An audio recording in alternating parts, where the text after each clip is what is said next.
Friends, बच्चों कल मैंने आपको थोड़ा सा चैप्टर रीड करा दिया था, एक्सप्लेन कर दिया था साथ के साथ। अब इससे आगे चलते हैं। वहाँ ये चल रहा था मैटर कि उमा के पिता रामस्वरूप जी और उसकी माँ प्रेमा दोनों का आपस में वार्तालाप चल रहा है। उससे आगे चलते हैं। अब प्रेमा कहती है, अच्छा बाबा, मैं ना बोलूँगी, जैसी तुम्हारी मर्जी हो करना, बस मुझे तो मेरा काम बता दो। जब उन्होंने कहा कि तुम उनके आने से ही सब कुछ उगल दोगी और कुछ बात छुपा के नहीं रख सकती है, तो वो कहने लगी कि अच्छा ठीक है, मैं अब नहीं बोलूँगी, आप मुझे मेरा काम बता दो कि मुझे क्या करना है, मैं चलती हूँ। रामस्वरूप, तो उमा को जैसे हो तैयार कर दो। अब रामस्वरूप उमा के पिता कहते हैं उनसे कि तुम तो उमा को जैसे हो तैयार कर लो, यानी कैसे भी करके उसे तैयार कर लो। न सही पाउडर, वैसे कौन बुरी है, पान लेकर भेज देना उसे, और नाश्ता तो तैयार है ना। रतन का आना। आ गया रतन, इधर ला, इधर आ, बाजा नीचे रख दे, चद्दर खोल, पकड़ तो जरा उधर से। यानी उनके आने के लिए वो तैयारी कर रहे हैं और उसकी माँ से कह रहे हैं कि उसे तैयार कर लेना, और अगर फिर भी अगर तैयार नहीं होती है, पाउडर यानी मेकअप नहीं करती है, तो उसे ऐसे ही भेज देना, यानी वैसे वो कोई बुरी नहीं है, अच्छी है देखने में। और फिर कहते हैं कि उसे नाश्ता तो वैसे भी तैयार है ना। उनसे पूछते हैं, मतलब प्रश्न कर रहे हैं कि क्या नाश्ता तैयार है, तो वो नाश्ता तैयार होगा और उसे पान लेके भेज देना। इतने में ही उनका नौकर आता है, रतन आता है, वो चादर लेके आता है और दोनों चादर बिछाने लगते हैं। अब प्रेमा कहती है, नाश्ता तो तैयार है, मिठाई तो वे लोग ज़्यादा खाएंगे नहीं, कुछ नमकीन चीज़ें बना दी हैं, फल रखे ही हैं, चाय तैयार है और टोस्ट भी है, मगर हाँ मक्खन तो आया ही नहीं। अब वो फिर कह रही है, प्रेमा की माँ बताती है कि नाश्ता तो तैयार है, मुझे लगता है कि वो लोग मिठाई ज़्यादा नहीं खाएंगे, नमकीन चीज़ें कुछ बना दी हैं और फल भी रखे हुए हैं और चाय भी तैयार है, टोस्ट भी है, लेकिन अब मक्खन तो आया ही नहीं। मक्खन की भूल पड़ जाती है, जैसे ज़्यादा काम होता है तो वही भूल पड़ जाती है। रामस्वरूप ने कहा, क्या कहा, मक्खन नहीं आया? तुम्हें भी किस वक्त याद आई है? अब वो जब उसने कहा कि मक्खन नहीं आया, तो वो उसके ऊपर थोड़ा सा नाराज होकर कहने लगे कि तुम्हें भी अब याद आया है, मक्खन नहीं आया? जानती हो कि मक्खन वाले की दुकान दूर है, पर तुम्हें तो ठीक वक्त पर कोई बात सूझती ही नहीं। अब बताओ, रतन मक्खन लाए कि यहाँ का काम करे? दफ्तर के चपरासी से कहा था आने के लिए, सो नखरों के मारे। यानी उनका कहने का मतलब है कि मैंने तुमसे पहले ही कहा था कि सब चीज़ें पहले से तैयार करो, लेकिन तुम्हें तो कुछ याद ही नहीं रहता। और अब अगर मक्खन लेने रतन को भेजते हैं तो मक्खन वाले की दुकान भी काफ़ी दूर है, इसलिए अब कैसे किया जाए? वो यहाँ काम करेगा या मक्खन लेने जाएगा? मैंने चपरासी में एक नौकर से कहा था, लेकिन वही है कि आने वालों के नखरे होते हैं, अर्थात कोई काम के लिए कोई तैयार नहीं होता, कोई एग्री नहीं होता। अब प्रेमा कहती है, यहाँ का काम कौन ज़्यादा है, कमरा तो सब ठीक ठाक है ही, बाजा सितार आ ही गया, नाश्ता यहाँ बराबर वाले कमरे में ट्रे में रखा हुआ है, सो तुम्हें पकड़ा दूंगी, एक आध चीज़ खुद ले आना, इतनी देर में रतन मक्खन ले ही आएगा, 2 आदमी ही तो हैं। अब वो कहती है कि कोई बात नहीं, अगर भूल पड़ गई है तो कोई बात नहीं, कमरा सब यहाँ का काम सब कंप्लीट हो चुका है, सब फिनिश है, और नाश्ता बराबर वाले कमरे में रखवा देती हूँ, ये इतनी देर में मैं थोड़ा सा काम करूँगी, इतनी देर में ये मक्खन ले आएगा, और कोई ज़्यादा व्यक्ति नहीं है, 2 ही आदमी आने वाले हैं, 2 ही आदमी नाश्ते के लिए है, तो कोई बात नहीं, मैं अभी मक्खन मंगा लेती हूँ। ये इतना वो प्रेमा कहती है। आप रामस्वरूप कहते हैं, हाँ एक बात, एक तो बाबू गोपाल प्रसाद और दूसरा खुद का लड़का। अब वो कहते हैं, हाँ ठीक है, एक तो बाबू गोपाल प्रसाद हैं और दूसरा उनका लड़का है। देखो, उमा से कह देना कि जरा करीने से आए, ये लोग जरा ऐसे ही हैं, गुस्सा तो मुझे बहुत आता है इनके दकियानूसी ख्यालों पर। खुद पढ़े लिखे हैं, वकील हैं, तथा सवा सोसाइटियों में जाते हैं, मगर लड़की चाहते हैं ऐसी कि ज़्यादा पढ़ी लिखी ना हो। अब वो रामस्वरूप जो उमा के पिता हैं, वो लड़की वाले के बारे में, यानी लड़कों वाले के बारे में, जो उनका लड़का है, जिस लड़के के साथ रिश्ता होने वाला है, उसके बारे में बताते हैं कि वैसे तो वो पढ़े लिखे हैं, पेशे से वकील हैं, यानी जो नौकरी करते हैं वो वकील हैं, वकालत करते हैं, और वैसे खुद पढ़े लिखे हैं, समाज में बैठते हैं, सोसाइटियों में जाते हैं, लेकिन बहू कम पढ़ी लिखी चाहते हैं। उनके पता नहीं उनके माइंड में, उनके दिमाग में क्या चल रहा है कि वो इतने पढ़े लिखे होते हुए भी बहू पढ़ी लिखी चाहती है, तो ऐसा क्यों चाहती हैं? अब प्रेमा कहती है, और लड़का? रामस्वरूप ने बताया तो था तुम्हें, बाप शेर है तो लड़का सवा शेर, BSc के बाद लखनऊ में ही तो पढ़ता है, मेडिकल कॉलेज में। कहता है कि शादी का सवाल दूसरा है, तालीम का दूसरा। क्या करूं, मजबूरी है, मतलब अपना है, वरना इन लड़कों और इनके बापों को ऐसी कोरी कोरी सुनाता कि ये भी। यानी जब प्रेमा ने पूछा, उमा की माँ ने पूछा लड़के के बारे में, तो वो कहने लगे कि मैंने तुम्हें बताया था कि लड़का बीएससी कर रहा है, बीएससी करने के बाद लखनऊ में ही मेडिकल कॉलेज में पढ़ता है। तो वो कहने लगे कि लड़का भी कोई बाप से कम नहीं है, अर्थात बाप से शेर है तो लड़का सवा शेर है, यानी लड़का 2 कदम और आगे है अपने बाप से।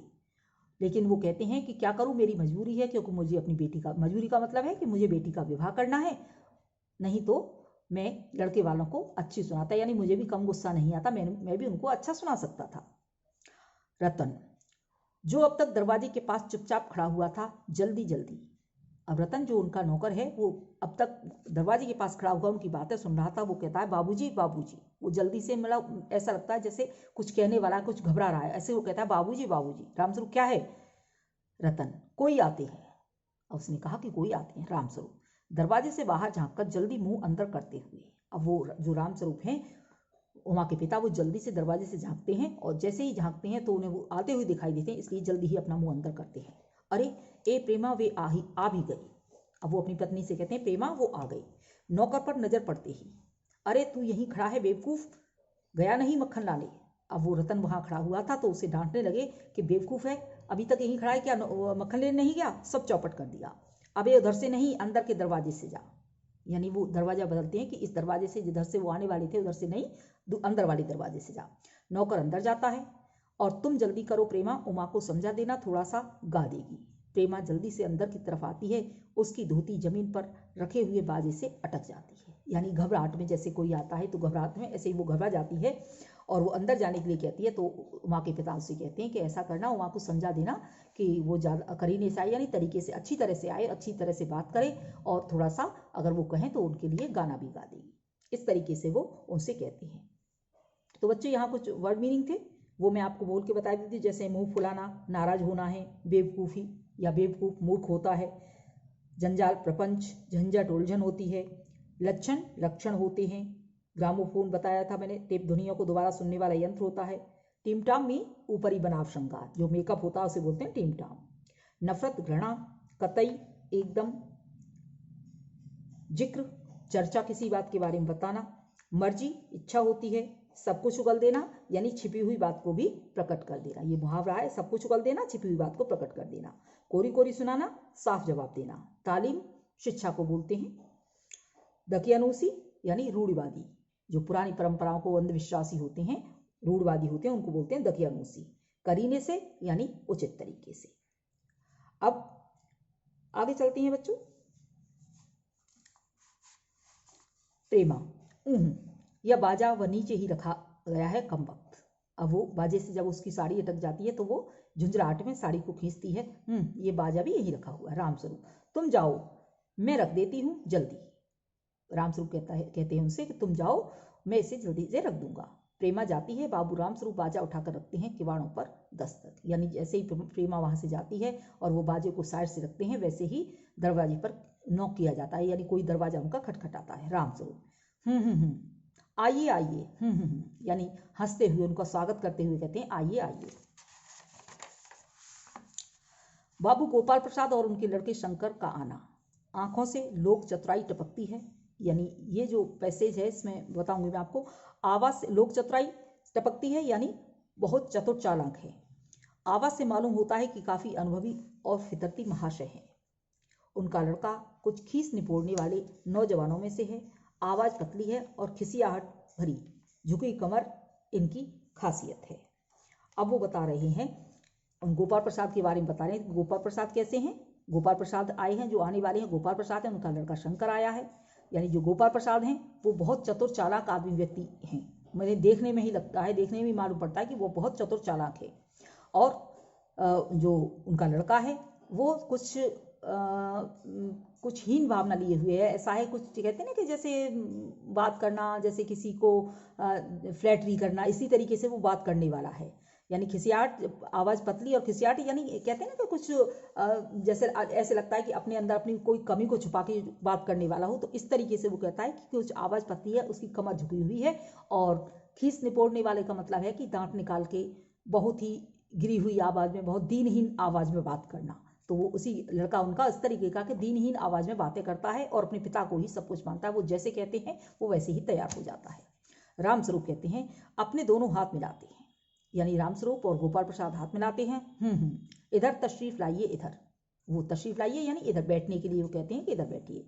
बाबू गोपाल प्रसाद बैठते हैं मगर बेंत गिर पड़ता है, यानी बाबू गोपाल प्रसाद बेंत लेकर आए हैं, उनके हाथ में बेंत है तो बेंत उनके हाथ से गिर जाता है और वो बैठती हैं। गोपाल प्रसाद खंगार कर, यानी गला साफ करते हैं, खंगारना मीन्स गला साफ करते हैं। हाँ, रामस्वरूप कहते हैं यह बेंत, यानी रामस्वरूप उसने बेंत उठा के देते हैं। लाइए मुझे दीजिए, कोने में रख देते हैं, सब बैठते हैं, यानी उनका बेंत लेकर एक आदर सत्कार की भावना है उनके मन में, तो वो उनके बेंत को उठाकर कोने में रख देते हैं। मकान ढूंढने में तकलीफ तो नहीं हुई? अब उनसे पूछते हैं कि क्या मकान ढूंढने में कोई तकलीफ तो नहीं हुई, यानी उनका आदर करते हुए और अपने को बहुत छोटा मानते हुए उनसे कहते हैं इस प्रकार। गोपाल प्रसाद खंगार कर, अब गोपाल प्रसाद गला साफ करते कहते हैं नहीं, तांगे वाला जानता था और फिर हमें तो यहाँ आना ही था, रास्ता मिलता कैसे नहीं, यानी वो स्पष्टता से कहते हैं कि तांगे वाला मिल गया था, वो आपके घर का रास्ता जानता था, वैसे भी हमें तो यहाँ आना था। और जब हम कहते हैं कि जब किसी व्यक्ति कोई जाना ही चाहता है तो उसे स्वतः ही रास्ता मिलता है, यानी अपने आप ही उसे रास्ता मिल जाता है। रामस्वरूप यानी हंसी हंसते हैं, बनावटी हंसी हंसते हैं। यह तो आपकी बड़ी मेहरबानी है, मेहरबानी यानी दया है, कृपा है, मैंने आपको तकलीफ तो दी, तकलीफ देना मीन्स परेशान करना। रामस्वरूप ऐसे बनावटी हंसी हंसते हुए कहते हैं अरे आपकी बहुत बहुत मेहरबानी, आपने बहुत दया की, मैंने आपको तो तकलीफ दी, अर्थात मैंने आपको बुलाया है तो इसमें मैंने आपको तकलीफ दी है। गोपाल प्रसाद अरे नहीं साहब, जैसा मेरा काम वैसा आपका काम।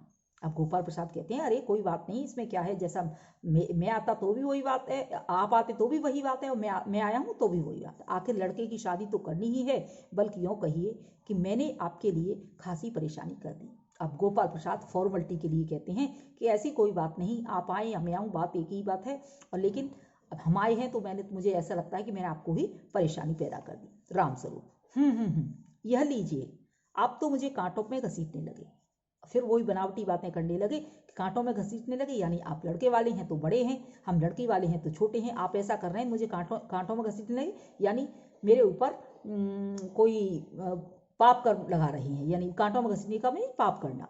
हम तो आपके सेवक ही हैं, यानी बनावटी हंसी हंसते हुए वे कहते हैं हम तो आपके सेवक ही हैं। फिर थोड़ी देर बाद लड़के की ओर मुखातिब होकर, लड़के की ओर यानी गोपाल प्रसाद का जो लड़का था शंकर, उसकी ओर तरफ देखते हुए कहते हैं और कहिए शंकर बाबू कितने दिनों की छुट्टियां हैं। वो शंकर से पूछते हैं, कौन, वो उमा के पिता रामस्वरूप पूछते हैं और कहिए शंकर बाबू आपकी कितने दिन की छुट्टियां, उस लड़के से पूछते हैं। शंकर जी कॉलेज की तो छुट्टियां नहीं हैं, वीकेंड में चला आया था। अब वो कहता है कि कॉलेज की छुट्टियां नहीं है लेकिन वीकेंड, जैसे कहते हैं ना सैटरडे की छुट्टी या सैटरडे संडे 2 दिन मिल जाते, तो ऐसे वो कहता है कि वीकेंड में चला आया था। रामस्वरूप आपके कोर्स खत्म होने में तो अब साल भर रहा होगा। वो उससे प्रश्न पूछते हैं कि क्या आपका कोर्स खत्म हो गया या कुछ रह गया है। शंकर जी यही कोई साल 2 साल। अब वो कहता है जी यही कोई साल 2 साल रह गए, यानी क्लियर स्पष्ट नहीं बताया उसने। रामस्वरूप साल 2 साल, यानी वो प्रश्न करके एकदम जैसे कहते हैं ना आश्चर्यजनक होते हुए, अचंभित होते हुए, साल 2 साल। शंकर जी 1 आध साल का मार्जिन रखता हूँ, यानी उसका कहने का मतलब था 1 आध साल का मार्जिन रखता हूँ, यानी पता नहीं 1 साल में हो पाएगा कोर्स या 2 साल में, उसे कंफर्म नहीं है, वो स्पष्ट नहीं कह सकता। आगे चलते हैं बच्चों। गोपाल प्रसाद कहते हैं बात यह है साहब कि शंकर 1 साल बीमार हो गया था। क्या बताएं, इन लोगों को इसी उम्र में सारी बीमारियां सताती हैं। एक हमारा जमाना था कि स्कूल से आकर दर्जनों कचौड़ियां उड़ा जाते थे, मगर फिर जो खाना खाने बैठते तो वैसी की वैसी ही भूख।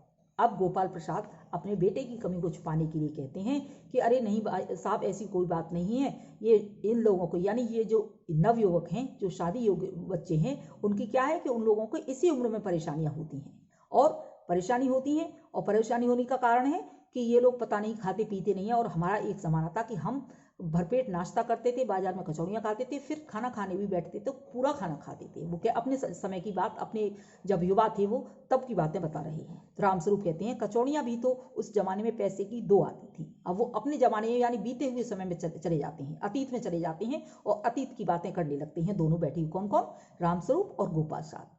अतीत कहते हैं बीता हुआ समय, तो बीते हुए समय की बात करते हुए दोनों कहते हैं, वो रामस्वरूप कहते हैं हाँ कचौड़ियाँ भी तो उस समय, यानी उस समय बहुत सस्ता था, सब कुछ बहुत सस्ता मिलता था, कोई ज़्यादा महंगाई नहीं थी। गोपाल प्रसाद जनाब जनाब उनके लिए संबोधन करते हैं राम प्रसूप के लिए। यह हाल था कि 4 पैसे में ढेर सी बालाई आती थी और अकेले 2 आने की हजम करने की ताकत थी। अकेले, और अब तो बहुत तेरे खेल वगैरह भी होते हैं स्कूल में। तब न कोई वॉलीबॉल जानता था, न टेनिस, न बैडमिंटन, बस कभी हॉकी या क्रिकेट कुछ लोग खेला करते थे, मगर मजाल कि कोई कह जाए कि यह लड़का कमजोर है। अब वो अपने ज़माने की बातें करते हैं कि हम खूब खाते थे, खूब खेलते थे, कोई परेशानी नहीं होती थी, कोई दर्द नहीं होता, कोई बीमारी नहीं होती थी। लेकिन आज क्या है कि आज के बच्चे तो जरा सा कुछ हुआ नहीं तुरंत ही बीमार पड़ जाते हैं। शंकर और रामस्वरूप खीसे निपोड़ते हैं। खीसे निपोड़ते मीन्स मतलब अपने ज़माने की बातें करते हुए दोनों हंसने लगते हैं। रामस्वरूप, जी हाँ जी हाँ, उस जमाने की बात ही दूसरी थी। यानी बनावटी हंसी हंसते हैं कि उस जमाने हमारे ज़माने की बात ही कुछ और थी। गोपाल प्रसाद जोशीली आवाज़ में, यानी उत्साहपूर्वक कहते हैं गोपाल प्रसाद, और पढ़ाई का यह हाल था कि एक बार कुर्सी पर बैठे कि 12 घंटे की सिटिंग हो गई। 12 घंटे जनाब, मैं सच कहता हूँ कि उस जमाने का मैट्रिक भी वह अंग्रेजी लिखता था फर्राटे की, कि आजकल के एमए भी मुकाबला नहीं कर सकते। अब वो अपने समय की बताते हुए कहते हैं कि हमारा समय था कि जब हम पढ़ने बैठते थे, यदि हम एक बार पढ़ने बैठ गए तो कम से कम 12 घंटे पढ़ने के बाद ही कुर्सी छोड़ते थे। लेकिन उस समय यानी उस जमाने में, अतीत में, उनके समय में क्या होता था, मैट्रिक पास भी, मैट्रिक बोलते हैं 8वीं पास, मैट्रिक पास भी जो होता था वो भी फर्राटेदार इंग्लिश बोलता था, यानी बहुत अच्छी इंग्लिश बोलता था रामस्वरूप। जी हाँ, यह तो है ही। वो स्पष्ट कहते हैं, सत्य कहते हैं कि हाँ ये बात सही है। गोपाल प्रसाद, माफ कीजिएगा बाबू रामस्वरूप, उस जमाने की जब याद आती है अपने को जब्त करना मुश्किल हो जाता है। अब वो कहते हैं कि उस समय की जब हमें अपने समय की याद आती है तो अपने को संभालना बहुत मुश्किल हो जाता है। रामस्वरूप, जी हाँ, वो तो रंगीन जमाना था, रंगीन जमाना। शंकर भी ही करता है, यानी शंकर को कुछ समझ में नहीं आ रहा है, लेकिन फिर भी उन दोनों को हंसते हुए देखकर वो भी बनावटी हंसी हंसने लगता है। गोपाल प्रसाद, एक साथ अपनी आवाज और तरीका बदलते हुए। अब गोपाल प्रसाद उन्हें अपनी आवाज बदली और अपना तरीका बदला और कहने लगे, अच्छा तो साहब बिजनेस की बातचीत हो जाए। बिजनेस यानी व्यापार, और व्यापार किस चीज का, शादी का। अब उनकी बात देखी, क्योंकि उन्होंने अपनी आवाज बदल दी और बात करने का लहजा भी बदल दिया। कहते हैं अच्छा तो साहब बिजनेस की बात हो जाए, अर्थात उनका कहने का तात्पर्य था, यहाँ उनका तात्पर्य है कहने का कि व्यापार की बात हो जाए, अर्थात ब्याह में, शादी में, वहाँ के विवाह में जो दान दहेज या पैसा रुपया मिलना है उसकी बात वो करना चाहते हैं। आगे देखिए बच्चों, रामस्वरूप चौंक कर, यानी उनकी आवाज को सुनकर रामस्वरूप चौंक जाते हैं। बिजनेस यानी बिजनेस में व्यापार, फिर दोबारा कहते हैं, फिर समझकर, ओ अच्छा, लेकिन जरा नाश्ता तो कर लीजिए।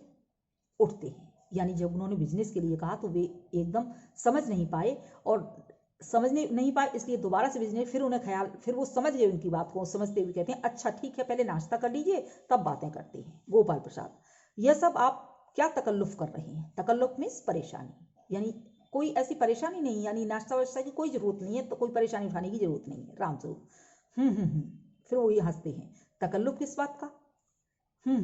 यह तो मेरी बड़ी तकदीर है कि आप मेरे यहाँ तशरीफ लाए। यानी वो अपने आप को बहुत छोटा महसूस करते हैं, क्योंकि वो लड़की वाले हैं, इसलिए अपने आप को बहुत छोटा महसूस करते हैं कि मेरे बड़े भाग्य हैं, तकदीर में इस भाग्य, मेरे बड़े भाग्य हैं जो आप मेरे यहाँ पधारे हैं।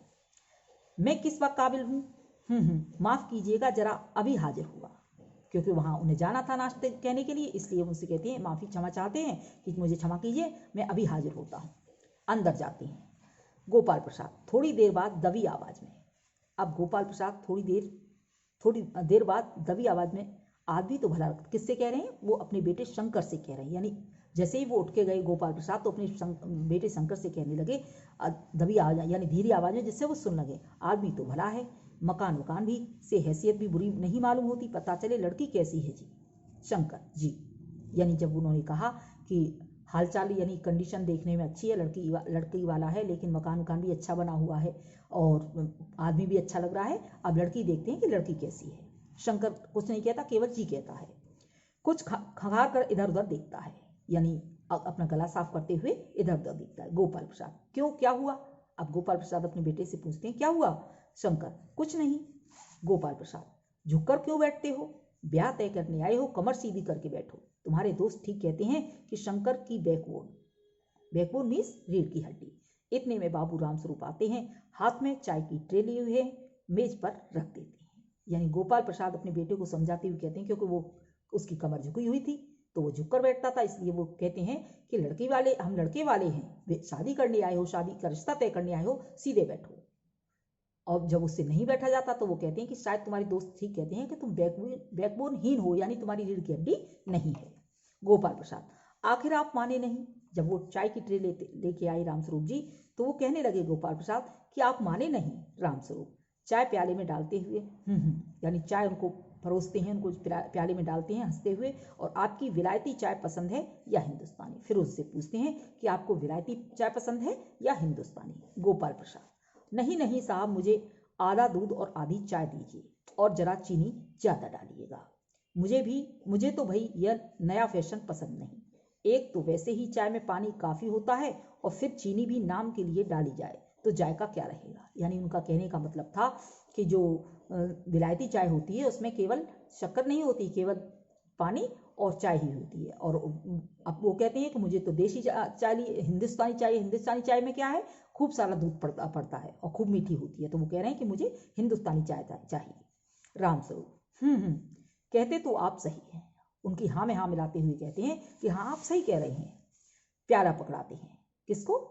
गोपाल प्रसाद जी को प्याला पकड़ा देते हैं। शंकर खंकार कर, यानी गला साफ करता हुआ खांसता हुआ कहता है, सुना है सरकार अब ज़्यादा चीनी लेने वालों पर टैक्स लगाएगी। यानी शंकर अब बोलने लगा। शंकर ने कहा कि मैंने सुना है कि ज़्यादा चीनी जो लेते हैं उन पर सरकार टैक्स लगाएगी। गोपाल प्रसाद चाय पीते हैं। अब गोपाल प्रसाद चाय पीते हैं और कहते हैं, सरकार जो चाहे सो कर ले, पर अगर आमदनी करनी है तो सरकार को बस एक ही टैक्स लगाना चाहिए, आमदनी, इनकम।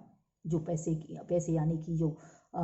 पैसे आने का जो रास्ता होता है, आमदनी इनकम के लिए कहा गया है। तो वो चाय पीते हुए कहते हैं, सरकार जो चाहे वो कर ले, लेकिन यदि सरकार को आमदनी चाहिए तो उसे केवल एक ही टैक्स लगाना होगा। रामस्वरूप शंकर को प्याला पकड़ाते हुए, वह क्या? अब शंकर को प्याला पकड़ाते हैं और कहते हैं, वह क्या? गोपाल प्रसाद कहते हैं, खूबसूरती पर टैक्स। गोपाल प्रसाद रामस्वरूप को समझाते हैं, खूबसूरती पर टैक्स। रामस्वरूप और शंकर हंस पड़ते हैं। यानी वो दोनों हंसते, जब वो कहते हैं कि खूबसूरती पर टैक्स लगाया जाए तो रामस्वरूप और शंकर हंस पड़ते हैं। मजाक नहीं साहब, यह ऐसा टैक्स है जनाब कि देने वाले चू भी न करेंगे। कह तो सही रहे हैं इस बात में वो, बस शर्त यह है कि हर एक औरत पर यह छोड़ दिया जाए कि वह अपनी खूबसूरती के स्टैंडर्ड के माफिक अपने ऊपर टैक्स तय कर ले, फिर देखिए सरकार की कैसी आमदनी बढ़ती है। यानी वो बातें कर रही हैं, वो जो सौंदर्य प्रसाधन होते हैं उनके ऊपर जो टैक्स लगने वाले होते हैं, और सौंदर्य प्रसाधन ज़्यादातर महिलाएं ही इस्तेमाल करती हैं, तो उसके लिए वो कहते हैं कि ये सौंदर्य प्रसाधन पर टैक्स लगा दिया जाए और हर औरत पर छोड़ दिया जाए, वही तय करेगी कि उसके ऊपर कितना टैक्स लगना चाहिए। तो इस तरीके से वो सौंदर्य प्रसाधन के बारे में कह रहे हैं। रामस्वरूप जोर से हंसते हैं। अब रामस्वरूप जोर से हंसने लगे, वाह वाह, खूब सोचा आपने, वाकई आजकल यह खूबसूरती का सवाल भी बेढब हो गया है। हम लोगों के ज़माने में तो यह कभी उठता भी न था। तश्तरी गोपाल प्रसाद की तरफ बढ़ाते हैं, लीजिए। यानी वो खूब जोर से हंसते हैं और उनकी हाँ में हाँ मिलाते हुए कहते हैं कि हाँ आपने सही कहा, बिल्कुल सही कहा, लेकिन हम जो लोगों के ज़माने में, यानी हमारा जो समय था, उस समय ऐसी कोई बात नहीं होती थी। अर्थात जो मेकअप होता था, यानी सौंदर्य प्रसाधन जो होते थे, उनकी कोई ऐसी वैल्यू नहीं थी। और इस प्रकार कहते हुए वो प्लेट, यानी नाश्ते की प्लेट गोपाल प्रसाद की ओर बढ़ाते हैं। तो बच्चों, इतना कराने के बाद आगे अभी नेक्स्ट वीडियो में कराती हूँ मैं। इतना जितना मैंने कराया उसे रीड कर लीजिए। कोई भी वर्ड मीनिंग ऐसा है जो आपको समझ नहीं आया हो उसे नोट कर लीजिए, और जूम मीटिंग जब भी होती है तो आप उस मीनिंग को मुझसे पूछ लीजिए। Okay student.